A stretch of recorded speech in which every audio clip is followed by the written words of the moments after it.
Hello everyone, welcome to another Teams session. I am here to demonstrate breakout rooms within Teams meetings. This feature does not work in a regular Teams video call that you might start during a chat session or something like that. This is more of the scheduled meeting. You might use your calendar or invite someone to a meeting within Teams. Breakout rooms require multiple participants. So I invited a little guest to join us today, simply to demonstrate how breakout rooms work. Now, to start a breakout room, you want to look at the top of your menu in your Teams meeting, and you will find a button called Rooms. When you hover over it, it says Breakout Rooms. When you click on this button, it will give you your first set of options if you have just opened this meeting. And it will give you a recommended number of rooms, and you can then change the number of rooms to any number you want, all the way up to 50. Now, you also have the option to have Teams automatically assign members to the rooms, and this will automatically balance people across the rooms, or you can manually assign people to a room. I'm going to choose manual just to show you how that works. And at the bottom of the screen, you hit Create Rooms. In this next window, you then have the option to assign participants to a room and to also change the settings of your rooms. Let's take a look at the settings first. When we click on settings, we have a few options. You can assign presenters to manage your rooms. This might be if you have a very large group meeting and you may want to have designated people that you would probably manually assign to each room to basically run a conversation inside of a breakout room. You can set a time limit. This can be hours and minutes if you have a set limit. And then at the end of that time, it will close the rooms and bring everybody back automatically. You can also automatically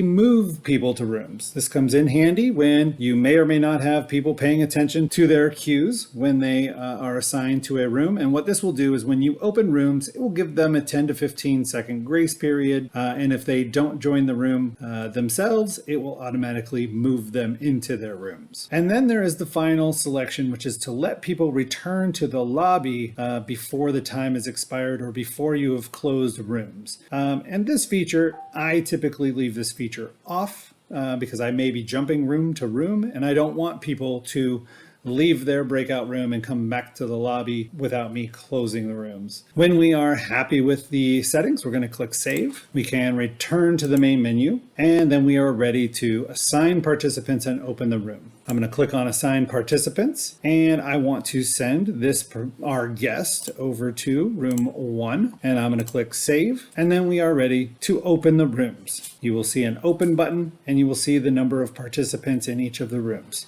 You click Open, and all of the participants will be notified on their screen. They will have a Join Room option. And again, if 10 to 15 seconds go by and they have not joined that room, I did set it to automatically move them to that room, and they will disappear from the lobby once they have accepted the invitation. And there they go. Now the lobby is empty, and we can see over here on the right-hand side that the rooms are occupied, and I am going to click Join Room by clicking the 3 buttons to the right of the room number I want to join and click Join. Now you will notice on the screen that my profile picture is sitting there and that it says that I am on hold.